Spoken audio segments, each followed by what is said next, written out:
Hey, this is WhyBeAre with Inertial Drift.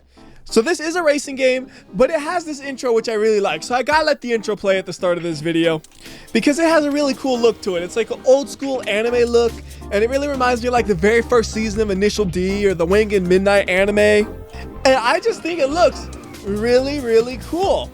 Also, one part of the intro explains a lot about the game and why the driving physics are so different. I can honestly say the driving physics in this game are completely unique from any other racing game I've ever played. They are very, very arcadey, but they nail the execution to make it feel good. Like 90% of the time when I play a game with arcade driving physics, I do not like it. But this one, I like it. Basically, it's a twin stick racing game. So you use both analog sticks for steering. It sounds weird because it is weird, but it plays really good. And that's what's important. So why do you have two sticks to steer?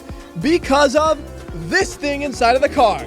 The cars all have like a gyroscope equipped to them, which allows you to do crazy things with the momentum of the vehicle. Don't think about it too deeply, just know there's a reason the cars drive the way they do. And if you want to know where the engine is, if it has a gyroscope there, I don't know. We don't ask these kinds of questions, okay? So we're going to start off with the tutorial because the tutorial tells you all about the driving physics of the game.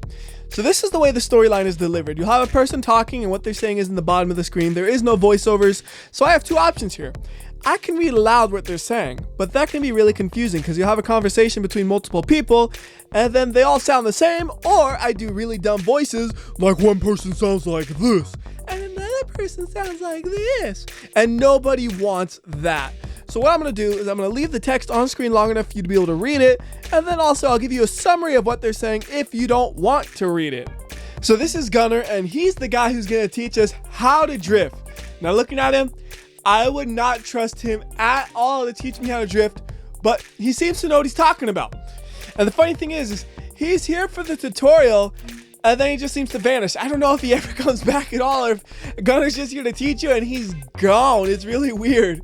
But he doesn't really tell us anything in this cutscene. He says, I'm going to show you because that's easier.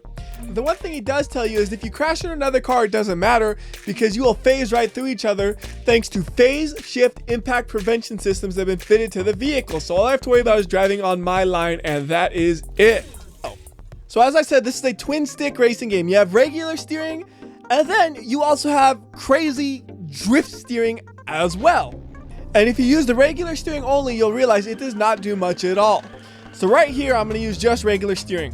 And you see, yeah, the car moves left and right, but it does not move a lot. I'm going full to the left and then full to the right, and it just barely does anything. So when you get to a real corner and you try to do that, it's not going to happen. You're going to slam into the wall. So that means in addition to regular steering, you also need to use the right joystick, aka the drift stick, and it makes it corner much tighter. And it is very easy to control these drifts. You cannot oversteer this thing accidentally. I'm trying to here, and you just see all we're doing is a really, really slow U-turn. So no matter how big of a slide you're doing, you always have full control over the vehicle. You're not going to spin out. The driving physics simply will not allow you to spin out. And these physics really remind me a lot of those classic Initial D arcade machines. They both have the feeling of it's very, very easy to drift a vehicle around a corner, and you don't have to worry about spinning out from doing a bad drift. And if you really wanted to, you could actually drift on the straightaways, but it'll slow you down. So don't expect me to do that. You can, but I won't. Unless maybe I have a huge lead or something and I just feel like slowing down and showing off. Then I might. And there we go. That's the tutorial. And that gets you a good feel for how the handling in this game works. It's a very unique driving experience. So now I think this is the last time we're going to see Gunner for a while. And he's just saying, hey, you did a good job, but you got to remember, every car is different. This is just the beginning. You got a long way to go before you master the abilities of the car and become the best driver that you can be.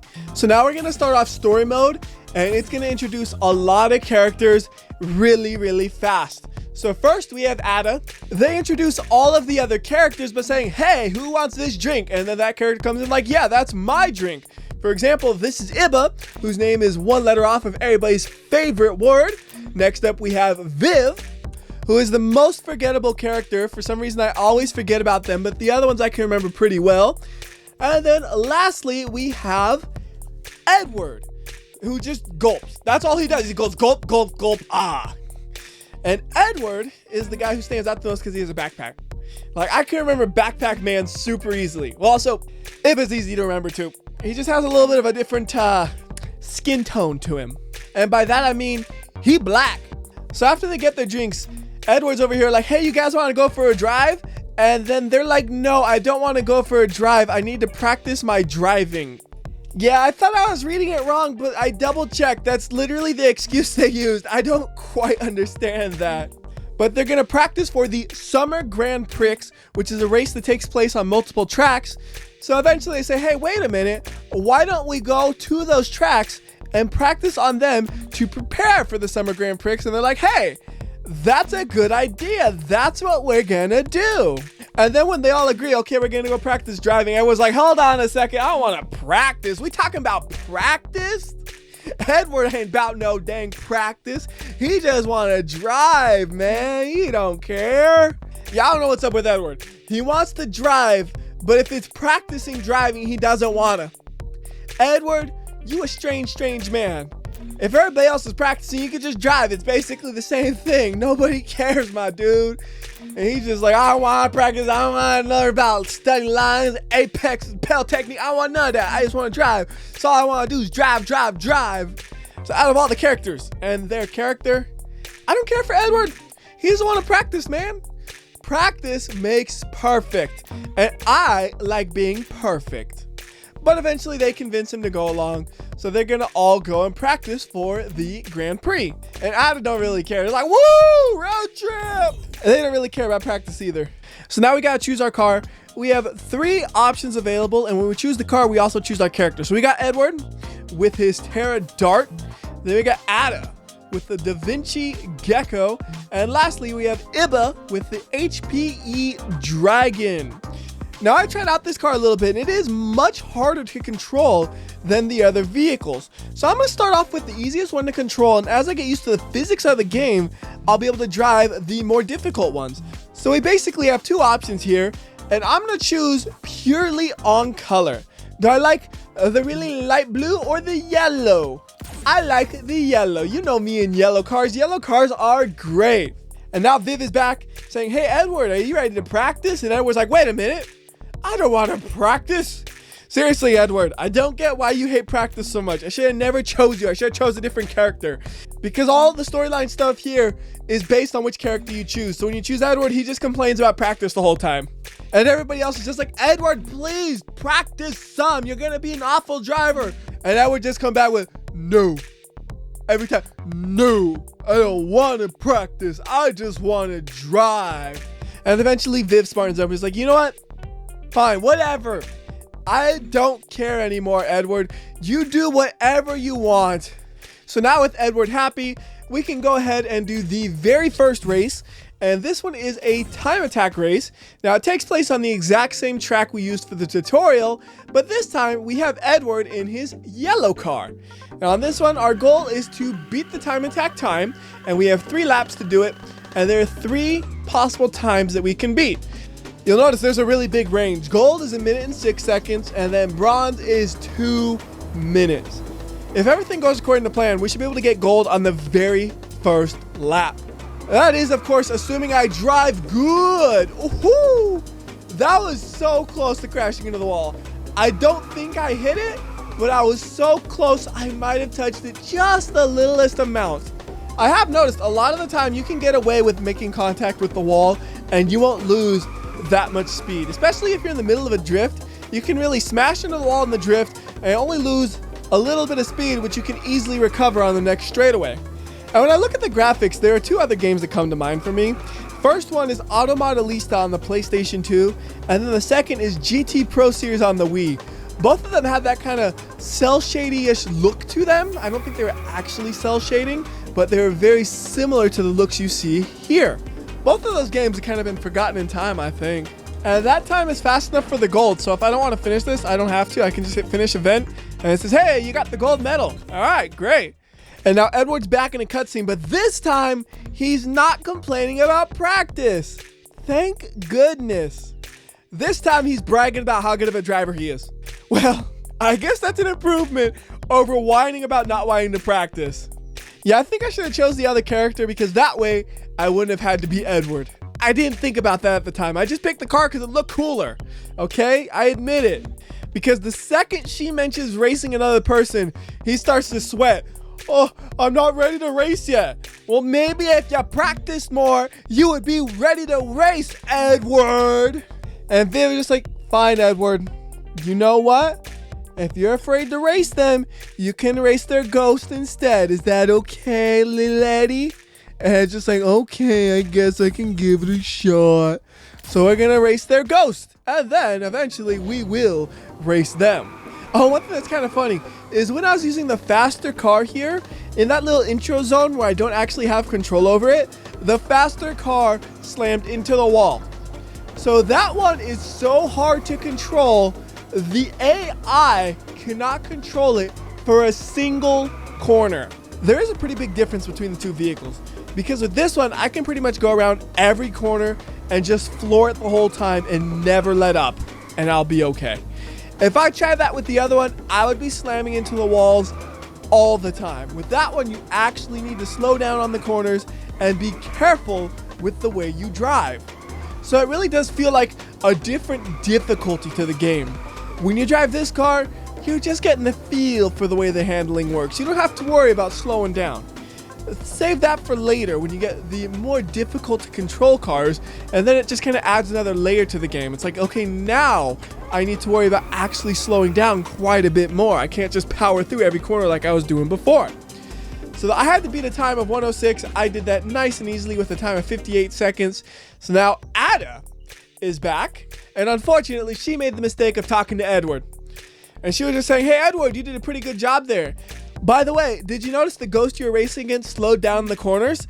Their car is so slow, they probably didn't need to do that because their car's like the same performance as mine. And as I was mentioning, you can just floor it the whole way. So she's saying, hey, just so you know, yeah, you can floor it the whole way with your vehicle.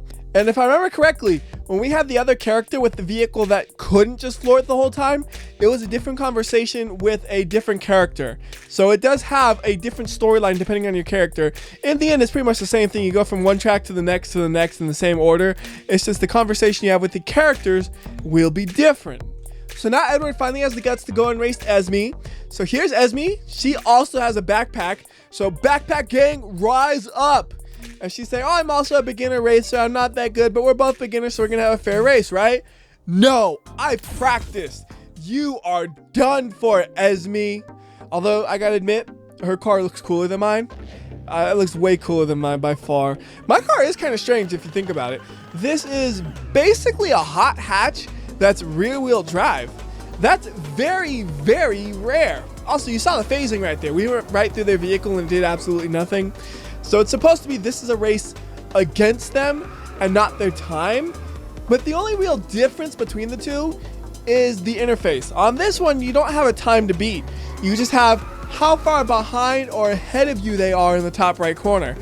And instead of worrying about just the time of one single lap, it's the time of all the laps combined.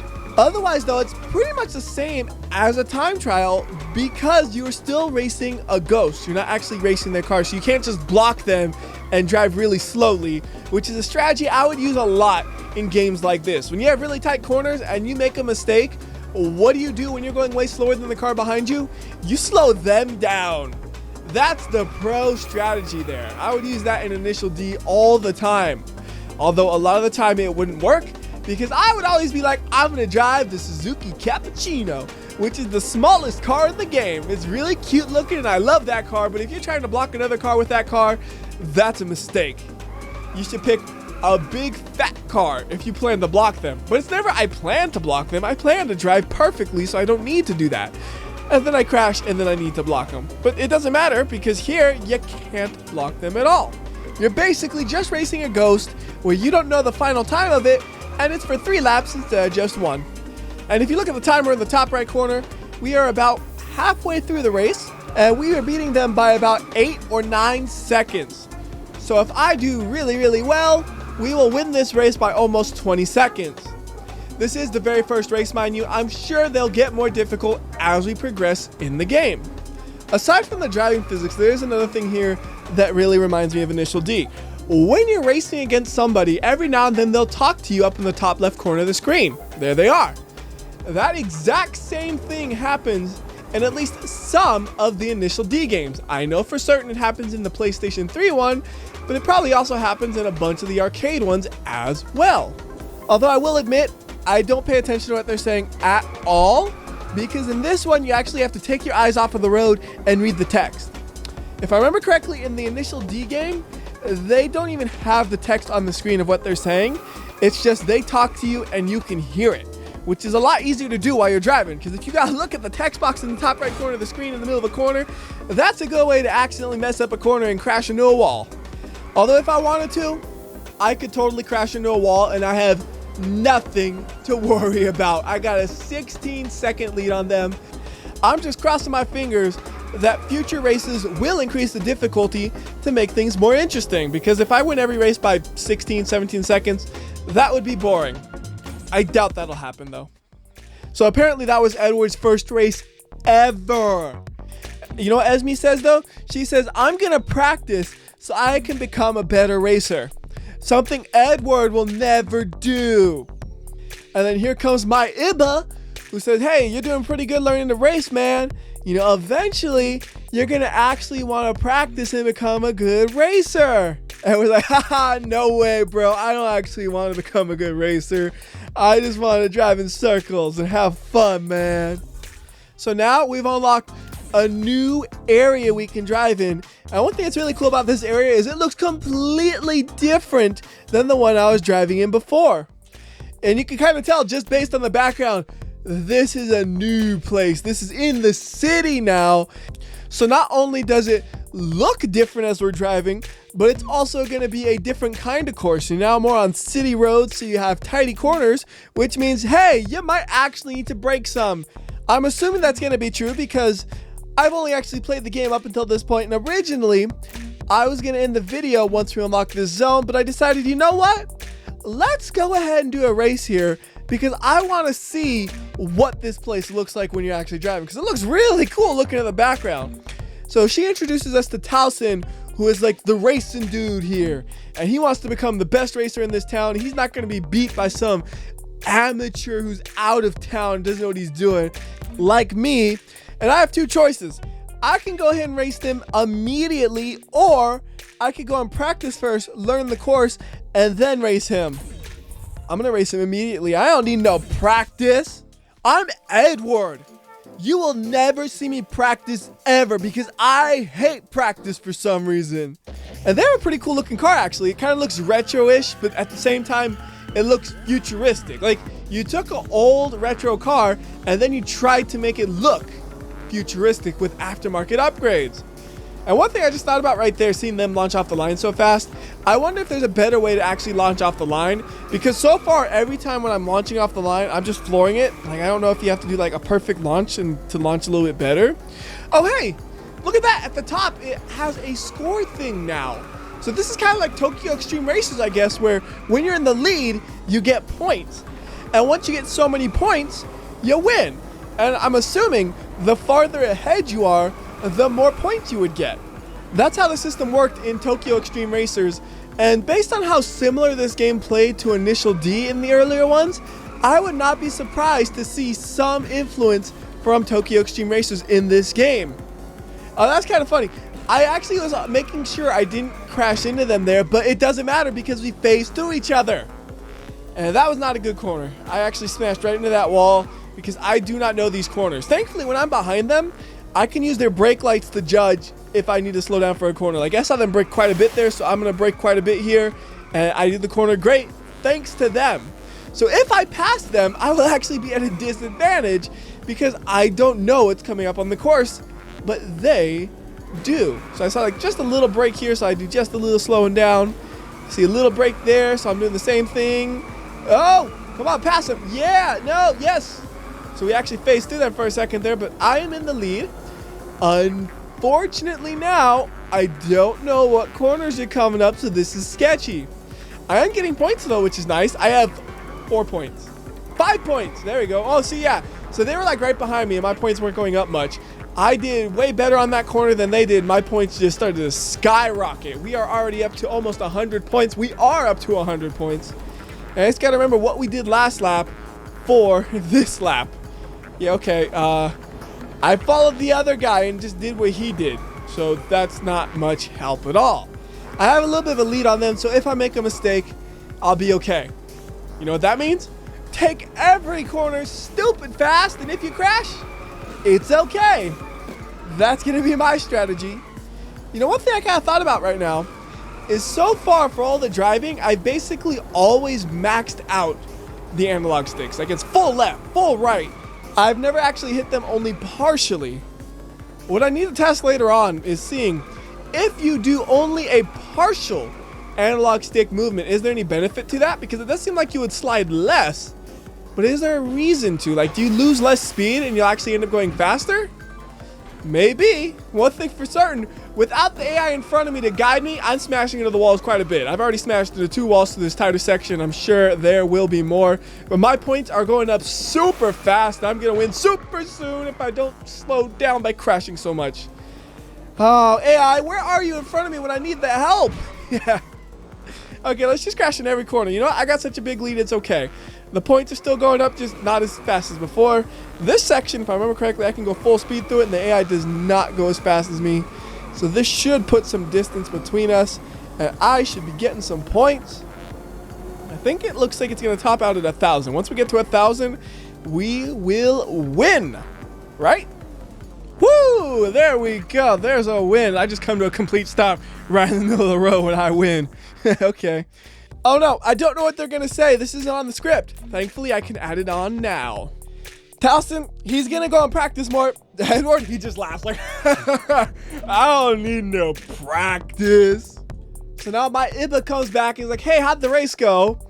And I just don't know, man. I think race is too hard for me. I'm gonna give up even though I've won every single race I've done without much difficulty. Come on, Edward. Don't be a coward. Keep on racing. Even if you don't practice, at least keep racing. Iba's just like, look, man, you just gotta learn the track, aka practice. Edward ain't gonna practice. He'll never practice. Instead, he's gonna go race Towson's Ghost, which is just basically practice under a different name. Anyways, that's gonna do it for this video. If you guys would be interested in seeing more for this game, do leave a comment so I'll know. And until next time, this has been WhyBeAre. And remember, if you like or dislike this video, I will know. I can tell by how much Edward hates practice. So do the right thing, and I'll see you next time.